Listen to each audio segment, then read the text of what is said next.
Hey Ollie, how you doing? Hey, I'm good, thanks. Good. Good.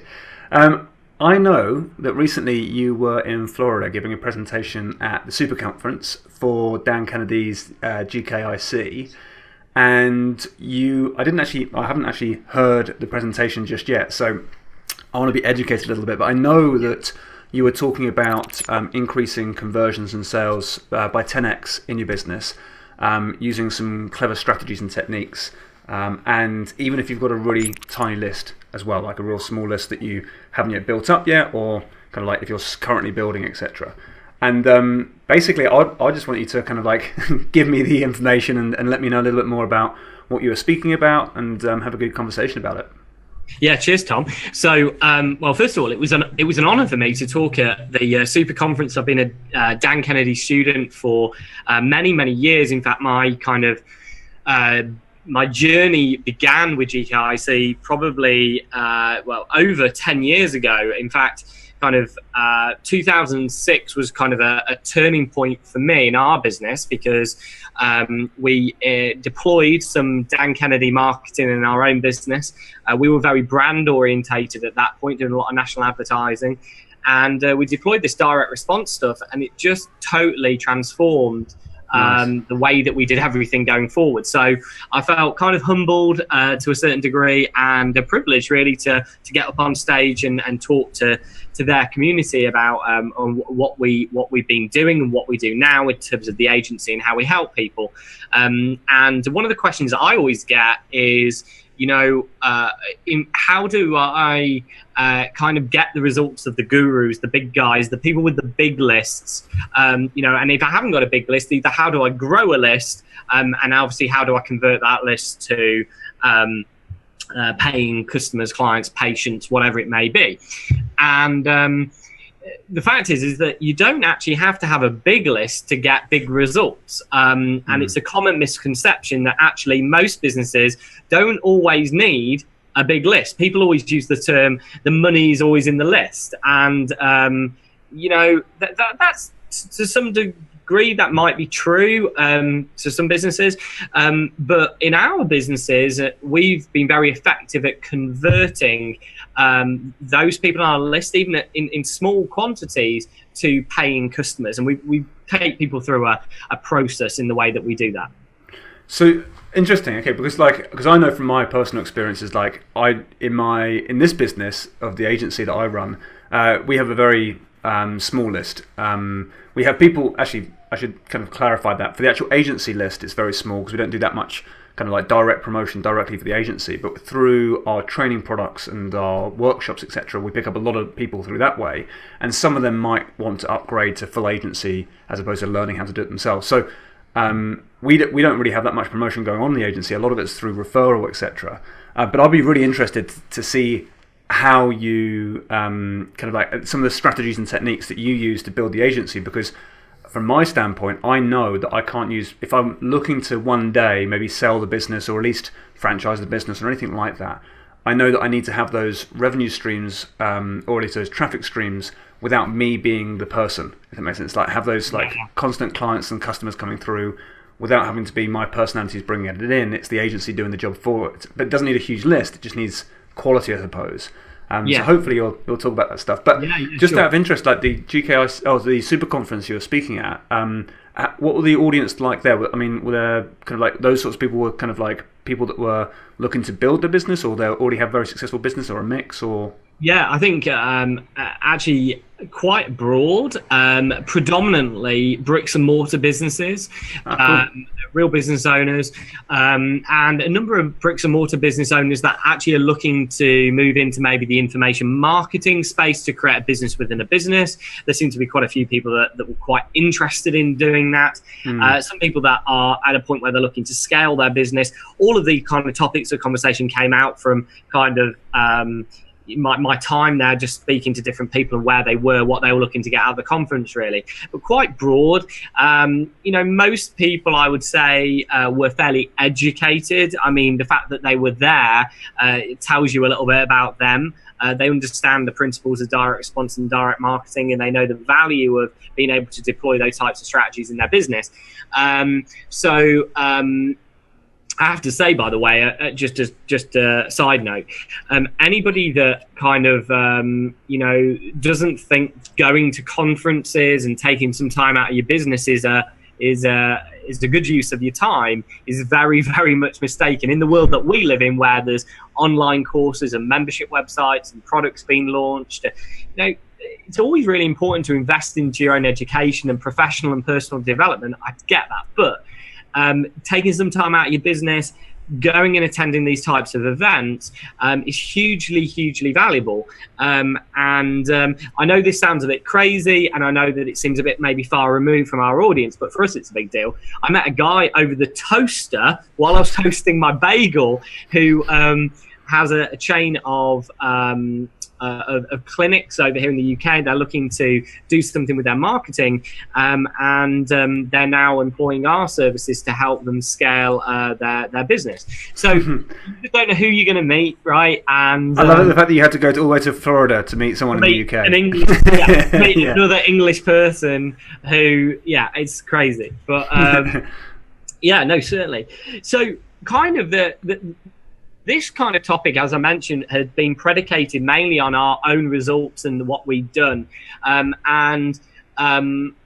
We've done a lot with a little. And I think that kind of notion kind of led me back to, well, why have we been successful? What did we do that was so profound, that made such a big impact? And that really took me back to really just evaluating stuff.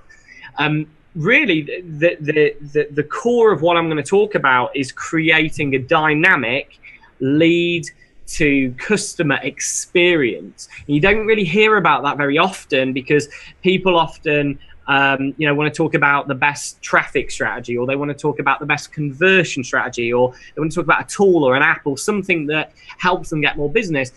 What I like to talk about is creating that perfect journey, that perfect experience for somebody that they're going to go through as part of being either on your list, as a new subscriber, as an existing unconverted lead, and how you ultimately convert them. Perfect. So this is for new traffic as well as existing database traffic as well. Yeah. So and actually, here's like the absolute, like the big deal is that this sort of strategy works really well to convert an existing house list, or a list of unconverted leads that you have, which most people have in their business. But once you've done this kind of promotion, you've done this kind of work that I'm going to kind of go through, it also then lends itself really well to create that into a perpetual evergreen asset that can work 365 days a year, 24/7 on autopilot, to bring people through to conversion point before you, put them onto more of a long-term nurture process. So works really well for both. Also, I'm going to be listening in, I'm going to be asking questions, and taking notes for my own business as well. So I'm going to let you kind of go on, and I'll ask you questions as I go. Yeah, no, definitely do that. So pull the reins back. Yeah. I'm going to let you go. I'm just going to let you kind of like go, like wax lyrical about it. Yeah. So, and I am, probably this may come across. This is this is my thing of where I sit, and to be honest, we're probably going to split this over probably a couple of other podcasts and things we're going to do. So this is kind of going to kind of give people some real actionable things they can take away. But we are going to go a bit deeper into this on another episode. So, question I get asked obviously is, what's working now? What can I do now to optimize my sales and conversions? And here's the truth: nothing has changed. Everything is the same that every direct response and direct marketer has been doing forever. In a previous episode, I was talking about us modeling some ads that were from the 1930s, getting the hooks and looking at the copy and the offers and what they were doing. It really isn't any different, to the whole landscape of conversion in that regard. So there's nothing new under the sun, and there certainly aren't any silver bullets to making this work quicker, faster, stronger. It just doesn't exist. There's always people coming out with courses and things that they want to offer you and provide to you, that they think would be valuable to you. But predominantly, the majority of them are all predicated on exactly the same matter that I'm going to speak about here. So if we just take it back to its basic sense, okay? Market, message, media. The alignment of having a message to identifying a market, identifying an audience, and then getting a message that resonates with that audience that they want to take, compels them to take some sort of action, and delivering that through some kind of media is the absolute basics of marketing. It's the fundamentals. Dan Kennedy, GKIC, call it the results, the marketing triangle, and that's really where everything starts here. And really, it's kind of the difference between having doing this work allows you to target that audience, that market, with a sniper rifle rather than a shotgun. So if you think about that, just theoretically, what you really want is a sniper rifle that is almost like a machine gun, that you can just hit your target audience and ideal customer between the eyes, over and over and over again, to get as many clients as you'd like, repeatably and predictably, rather than this kind of shotgun approach of, kind of, not only with a shotgun, do those, bullets, cartridges, whatever you call them, they don't go very far. They spray, and people that just spray their message out there generally just don't get very good conversions. And that kind of adage of, you throw enough shit at the wall and something will stick. Not many people have got the budgets to be able to afford to do that. That's right? like a brand awareness type approach. Yeah, it's like exactly. So. It's funny. It's like it's something we talked about recently in an episode where we were talking about kind of like TV advertising does the same thing. It's like, have a TV ad, and what brands like to do is just bombard as many people as possible that they think would kind of be relevant. So it's just like a mass message to a mass audience. Whereas the way to do it on YouTube is to say, right, it's one viewer behind a screen who's shown intent, and so it's like that sniper rifle targeting that one individual, knowing what their pains or what their desires are, and then giving them that, right. Yeah, definitely. And of course, we're served so well today with lots of media. So if you take the basics of that marketing triangle, there's lots of media that we can use, and lots of things that we can do to get our message in front of the audience. The fact is that a lot of people start with media sometimes, and they often also start with the market. Start with a message. And actually, you really, really need to be clear of who you're really trying to engage with, so that they're good quality customers. Because the thing is that you decide on who your customer is. I spoke to one of my clients the other day, and he was so unhappy with this client of his, and I'm like, dude, like, it's your client, so you chose them. Yeah. You don't have to accept everyone. And he's like, but. And I'm like, all of the problems you've got in your business, customer service wise, is because you're marketing to the wrong people, dude. Like, you can convert them affordably, but they're not engaging in repetitive transactions. They're not ascending into more higher paying programs. So it actually, when you look at business, sometimes you come to realize I've actually got some, maybe this resonates with some people like that, some pretty crappy customers, but you chose them, you marketed, you got them, you sold to them, and you've got to take a bit of responsibility for that. And so taking people through this process I'm going to talk about is really important. We've got to distill that down to the basics first, right? Do you know what? Do you know Jason Swenk? Yeah. So I was on a podcast with him recently, and we were chatting, and he reminded me of something he said when we actually met in San Diego. And he said to me, "There's no such thing as a bad customer, although we know there is. It's like if you have a bad customer, you know what that's like. But he says there's no such thing as a bad customer. There's either a bad prospect or a bad process, which makes it like it's so true. You shouldn't be taking on those clients that are bad customers, right? And it's kind of like really resonated with me. It's like, it's not like, I think a lot of business guys say, oh, how did I end up with this customer?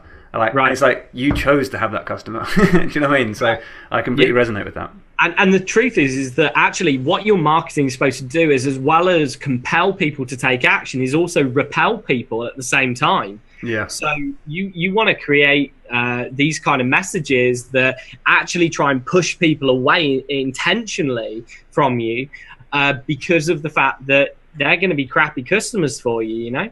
Yeah. So here's the thing, and this kind of goes along the same lines as that.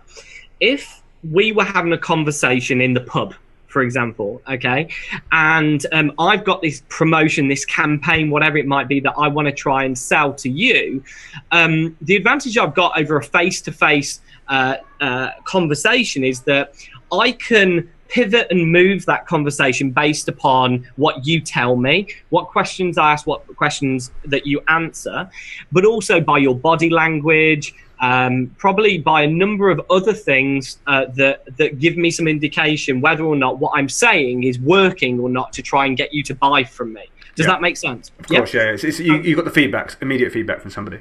Yeah, sure.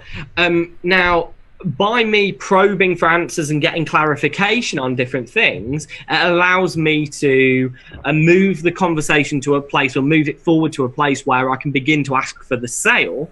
And so you start to understand that I understand you, and obviously at the point where people understand you, you know, a person thinks that they understand someone else, or somebody else understands them rather, you know, they go, this guy understands me.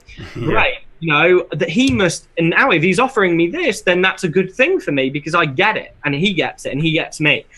Well, the problem is that works fine in a one-to-one situation because you can adapt the way that you speak to people. But when you do that in a one-to-many situation, that becomes a lot more difficult, especially with an email marketing list or an offline mailing list, a mailing list of some description you're going to communicate offline.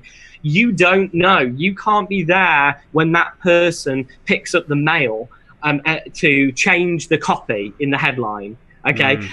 You can't be there when that message shows up in their inbox and it's going to talk very directly to them to have the maximum impact. You just can't do that. But I'm hoping that you've got a solution to this. But yeah, there is a solution. So by one thing that we're able to work in, certainly in today's day and age, is we are able to effectively collect data, and we are effectively able to profile people so that we can better understand them. Rather than this kind of shotgun approach, we can be very, very direct, like a sniper rifle, and be very, very clear on who we want to be, how we're talking to people. So you're saying that you can almost like have an individual conversation with each one of those people based on some information you've gathered from them, and therefore you can market to those people individually. Yeah, definitely. And I think this is the thing that, you know, a lot of people would agree with this, that not all of their customers are exactly the same. They may have slightly different problems and challenges and obstacles that they need to overcome, and that's the solution that you're serving to them. But if you were able to provide a bespoke, a unique, tailor-made message to them, the likelihood is more people will convert. It's just the question of how you actually do that when you're not holding one-to-one conversations with people. Yeah. So data allows us to be able to do that, and without getting really deep into all that granular stuff, the fact is that we can automate and personalize that through behavioral-based marketing that allows us to talk very directly to people. So we're then able to segment those people who we want to talk to in a certain way. We can also segment them based upon how they're engaging with us. So, you know, if you keep asking somebody to buy from you and they're not buying from you, you need to change the conversation, right? And you're not going to just keep on sending the same email series again and again, or you're not going to send that broadcast out to that same batch or that group again. You're going to talk to them differently. You're also going to spend more money on the people that are engaging with you more. So if they're engaging with you more, then you might want to think about sending direct mail or something more expensive to them, because you know that they are engaging. You might also want to make sure that you actually have more timely promotions and offers to those people, because of the fact that it's the right time. They've reached a threshold within your campaign that now is the right time to ask for the sale. So you get that right message at the right time to get the right conversion. And by not only making that automated, but by being able to do it on a behavioral base, in a behavioral way, we can take consideration for so many different things that increases conversions. So my kind of quote, and I guess you could say I nicked it from Isaac Newton, I don't know, but is that for every action or inaction, there is a reaction.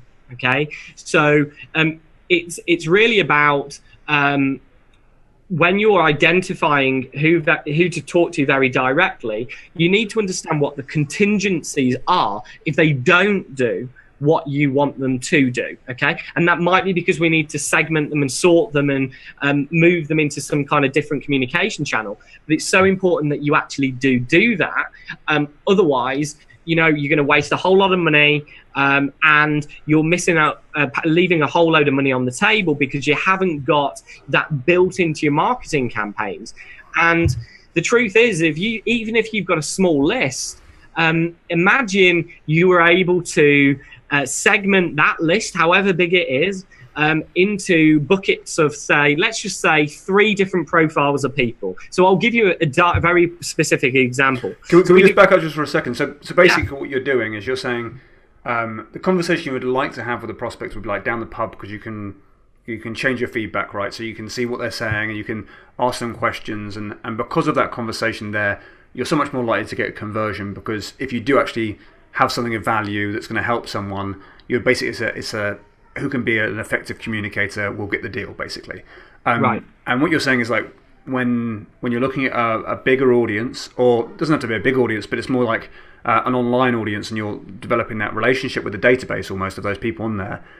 Are you saying you're kind of like mapping out where you think this conversation could lead, and you're kind of leading the conversation, and based on people's behavior, if they don't take action, you change the conversation, or if they might have attended a webinar, got all the way through it, didn't necessarily buy, and so you'd have a contingency place, like you'd say, okay, there was something about that offer that wasn't right for you, and as a result, we're going to do this instead, or do you know what I mean? So you've got some communication instead, and almost like playing it out like you are still in the pub almost, but just knowing that you're going to be leading that conversation and changing as a result of their behavior. Yeah, right, and that's exactly right. And the problem with email automation, regardless of whatever platform you use, Infusionsoft or otherwise, the fact is that people can get carried away with trying to create these evergreen automated campaigns, and they actually lose touch with the fact that they don't make a good enough effort and don't do the work to map out the perfect customer journey and what the experience the person goes from becoming a lead or being an existing lead and getting them to buy. There's so many parts to that, and when we do these types of campaigns, we say, what's the shortest distance that somebody can go from here to buying? What's then the worst case scenario? So what happens if they, literally, this just doesn't work at all? What's the journey that they go on?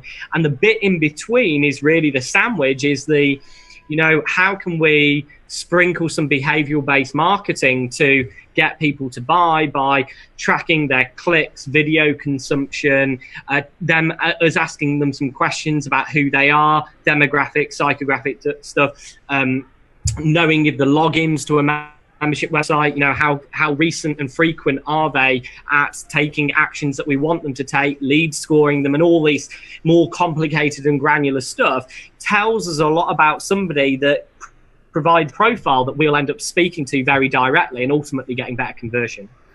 And I love this. This is so cool, because I bet you there's so many people out there who fall foul of this and know from a conceptual idea, really, if I had someone in front of me, I'd have a conversation like this, and this is kind of how the conversation would go.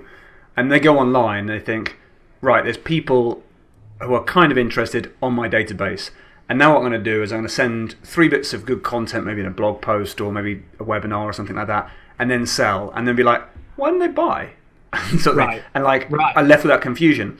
But it's almost like, the way I'm thinking about it right now is like, if I was to buy a watch, let's say I've recently bought the Apple Watch, and when it came to making that decision, it was almost like I went down to, I did my research online, saw what it looked like, and it was like the vision of it was important for me to begin with. Then a little bit of functionality, but if I know myself deep down, it was like I just want to be cool. That's just me being honest with myself. And then I went down to the store and I wanted to try it on. I wanted to play around with it. So that feeling thing about it. And then I wanted to have a little bit of convincing, because it's probably more expensive than it needs to be in terms of, I know it's overpriced, but I'm going to buy it anyway. I just want a bit of convincing sort of thing. And there's that logical steps I need to go through in order to buy the watch. Whereas I reckon if it was a normal business owner, they'd have been like, here's a feature of the watch. Here's something that's cool about this watch. And it may not tap into the conversation I need to have in order to make the purchase. Right. I love the fact that you can like mapping that out, almost mapping out that conversation first, knowing what those points are. And I don't know how you do it in terms of the behavioural responses. Conceptually, I can understand there's tools and stuff that can help with that. But I'd love to kind of find out a bit of the nitty gritty of like specifically how you would do that with a client.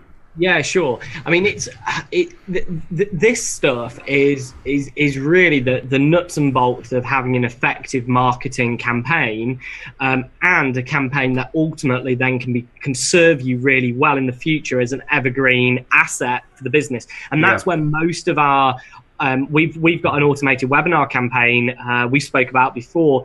It's done since 2013, about £1.4 million in revenue. And actually, if I look at if I did a calculation on the number of attendees to that webinar and how much money we've made per head, it's ridiculous. But the reason why it's ridiculous is because we had those contingencies in place to be able to talk very directly to people based upon what they actually did, because not everybody takes the same path. And if you give up on people, if you give up on those leads that are on your database, there's a reason why they're not buying from you. And people will only buy when they want to, not when you want to make the sale. So you've got to understand that not everybody opens emails these days. So what are you going to do about it? Okay, that's a nice way of looking at it. Yeah. Right. So what are you going to do about it? That's a fact. I mean, open rates are coming down. Service providers, platforms are finding it more difficult to deliver email,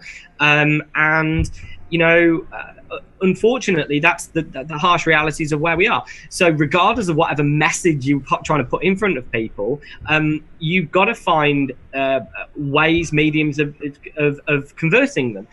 The fact is that can be expensive if you don't have the right message to market match in the first place to afford yourself the opportunity of talking very directly to them. So I'll give you just one example, and I think it's something that everybody could probably understand and understand this, how it works. So we have a campaign that we run for a client, and they speak to 3 different profiles of people. One is that somebody that's looking for a full-time business opportunity. They're looking to quit their existing job, or maybe they've been made redundant, or whatever it might be, and they're looking for a full-time business. Yep.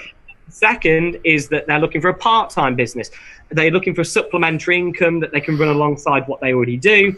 And the third type of people is that they want to bolt on to something that they already do, something with synergy with their existing business. They want an additional income stream.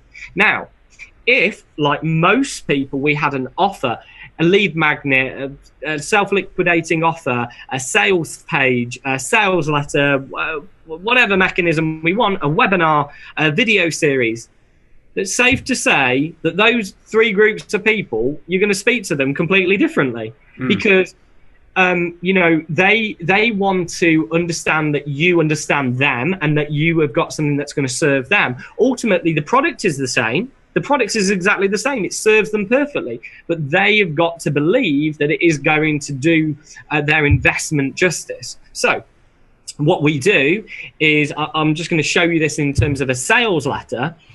when somebody opts in, okay, so this is like a house list promotion. When we drive people to the landing page, to the squeeze page, we ask them the question, surprisingly, which one of these is more interesting to you or represents your situation the best? Which one? Now, based on this is just an example, very simply, of one example how you can use this. We then send them to 3 different sales pages. Now, on the sales pages, the sales letter, the core sales letter is exactly the same. But for every single one of the different types of avatars, different types of profiles, we change the headline. We change the subhead. We change the opener. We change the bullet benefits for features and benefits. We change the testimonials to overcome their specific objections. And we change the PS. We change all of those elements within the sales letter to represent the features, benefits, and talk very directly to those different types of people. And we change the video sales letter at the top of the page to have 3 different video sales letters talking very directly to those people. So, and that's quite a simple way of doing it, isn't it? It's like you're just like segmenting that traffic into 3 different ways, whether they want to be full-time, part-time, or a bolt-on. And then the message you have in the sales letter is almost like it's exactly the same to a certain extent. It's like promoting the same type of products, right? But it's just phrased in a different way, in the way that you would speak to someone in the pub. Right, exactly, you've got it. You've got this one thing that you're talking to, but you're just going to pivot slightly one way or the other, overcome their objections and challenges to get them to the point where they're ready to make a decision. And all of the follow-up that goes on after them, be it testimonials, be it the direct mail package that goes out in the post afterwards, all of it's personalised and customised specifically for that audience. Because I just want to, if you send that sales letter in the post the same way as you see it online, is going to resonate with you, and you're going to go, other people like this have been where I am, other people lost their job, other people wanted to make this a full-time sustainable income. So like that talks very directly to them, and it's a total win. So what happens if there's some information that you would love to have, but it's not going to be easy to get from someone just by an online questionnaire? Like, I'd imagine if I was down the pub and I was speaking to someone, and let's just say, for example, I had a business opportunity and that person was looking to go full-time and find a new product to sell or have a new business venture. I know if I was one-to-one with them, I could probably ask them, like, so what happened at your last job? And I could probably ask them that question, and they're like, do you know what, I got fired, or I got laid off, or the business went under, and therefore I've had to focus on a new career or whatever. And I can imagine that would happen because there's a kind of a personal connection. It wouldn't be a comfortable conversation necessarily to start off with, but you've got a bit of rapport. You'd want that information, really, right? Yeah. I would like to have that information if I can, because it's going to really structure how I'm not just. It's like I genuinely care about that customer and like know that I can provide a good service to that person. But at the same time, it's like that information will be really handy to know how to sell a product, so to speak. Yeah. And also for grouping people together as well, to feel, oh, hold on a minute, there's a lot of people that have actually got this same challenge. That's true actually. So I suppose if you ask like 3 questions and then like 90% of people said it's this, you'd be like, oh right, okay, well that's going to change things a little bit when it comes to my selling from future. Or like a whole different product. Yeah. Yeah, exactly. Yeah, just like change everything. So is there a way in which are you clever about things? Do you ask things in a clever way, or how would you ask that? So like, I know I've been asked like, how much do I spend on advertising? And you're not going to answer that straight out the gate, are you? Yeah, I don't want to say I spend over $1 million a year on advertising, because then I know that the message is going to be like, here's this product that's worth like $50,000, where I probably could have spent $5,000 or something. Right. So I feel like I hold some information back sometimes from the marketer because it's very experienced. Is there a way around that? Is there some clever questioning or something? Yeah, there is. And I'm going to give 2 strategies. One is like, I'm here to give you my best, like to help everybody and give you my best stuff. So here we go, right? That's right. It's asking the right question. That's what. That's what. Yeah, exactly. I was going to say thanks for that. Yeah. You can just give us one if you like. A lot of good stuff now. Thanks. So we have one way of doing this which works extremely well. I'm going to try and explain it through a podcast. It's difficult to hopefully people visualize this.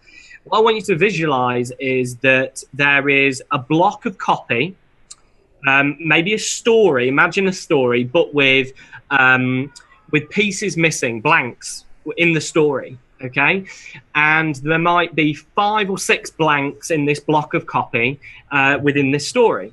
And so what you can do is you can write the copy with intentionally leaving blank spaces that you get the prospect to fill in. Okay?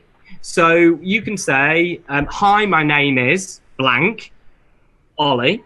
Okay. I got to this page because I was looking to explore how I could leverage YouTube as an advertising platform. At the moment, I spend blank on Google AdWords, Facebook advertising, or something else.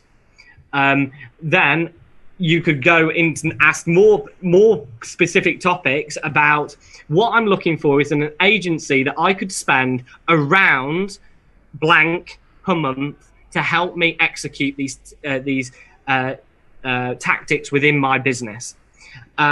So there, within the block of copy in the blank spaces, if they fill those out and click the submit button, you've now taken that information into your database and you've done it in a very clever way to that almost people feel like they're part of that story, and it's almost like, I know what you're doing, that's quite clever, I like it, but it's quite cool. It's quite a cool way of doing it, and it's not just like an opt-in box where you've got radio buttons and tick boxes. You've actually got a block of copy with those fields actually blank after each. I get it.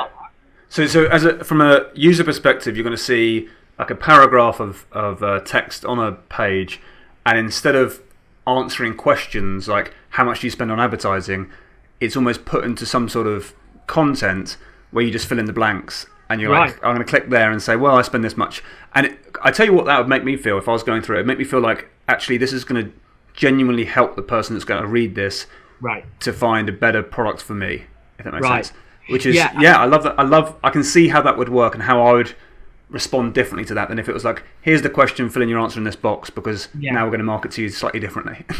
And it's dead easy to do that because you do want that information from them, and data's useful, but you've got to use it responsibly and you've got to use it in the right way. So you've got to understand what are the questions that are going to lead me to really getting underneath this. Getting underneath the real problem so that I can really help them. And sometimes you've got to understand that people aren't always going to tell you the real problem. So it takes some time sometimes to get past people, get past some barriers that people might get put up to give you the real answers.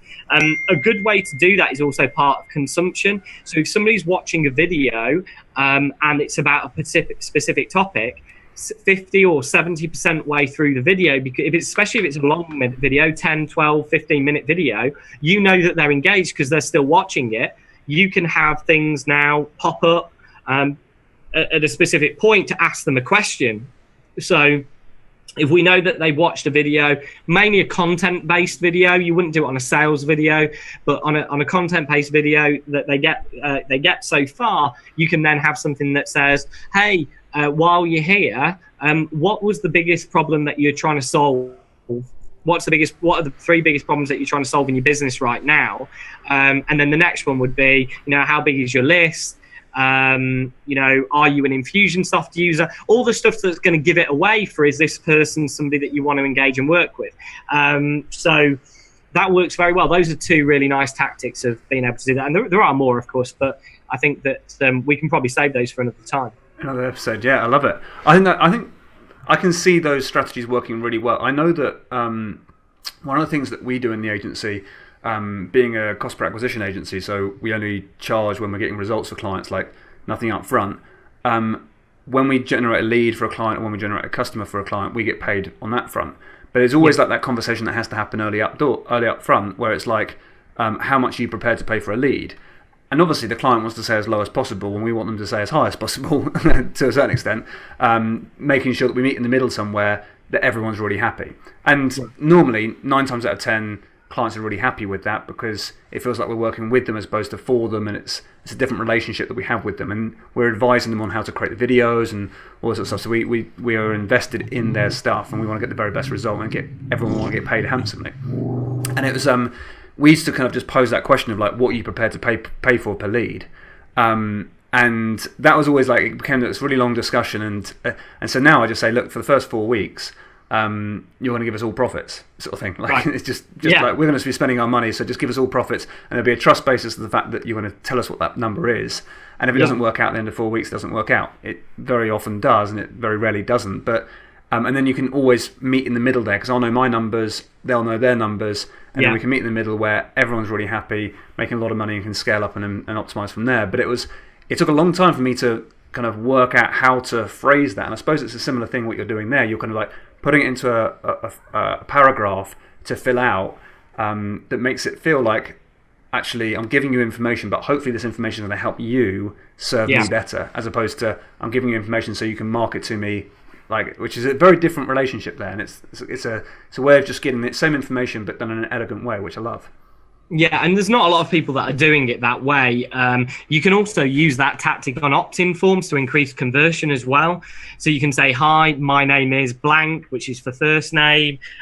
My best email, not the one, you know, then you put like, not the one that I just give to marketers, you know. My actual real email is this one. No, really, it really is this one. You know, you can play with the copy a little bit, and that works really, really super well to drive conversion as well. So I love that. You just have to make sure it's formatted on a mobile properly. Just preface that.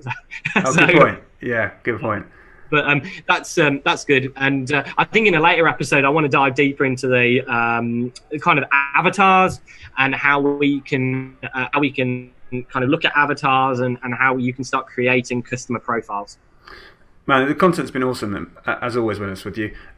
What's the so if someone's listening in, because I know we shared a lot of information there, let's kind of give a bit of an action plan. So if someone's listening in, they're like, cool, what do I need to do next? Okay, cool. Quickly, like a 2-minute or something.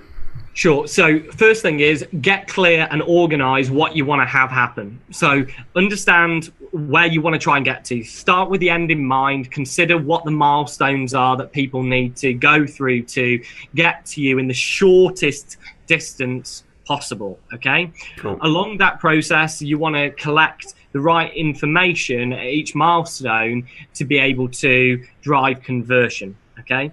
You also want to consider the worst case scenario. So if they don't do anything, where does that lead us? What are the contingencies if they don't do what we want to do? And then the sandwich in the middle is, well, okay, now that we've got the best case and the worst case scenario, how do we create the experience, which for the majority is going to be the majority of people? So what's the experience that we need to create those contingencies, to do behavioral based tracking, to create humanized follow-up, and to probably do some kind of multimedia follow-up, not just email follow-up as well. And then the third part is monitoring, measuring. So what are the indicators that tell us what's going on with that campaign? What segments of people, how many do we have in this bucket? How many people do we have in this bucket? And to put those into a dashboard or in a way that we can report on them effectively, so that we can understand who we've got in our database that we can start talking to and put messages in front of. And then once we have that, get a good grasp of the ROI for the campaign, and then start scaling it up. But in the main three things, get clear and organized, create a dynamic lead to customer experience, and monitor and measure your results.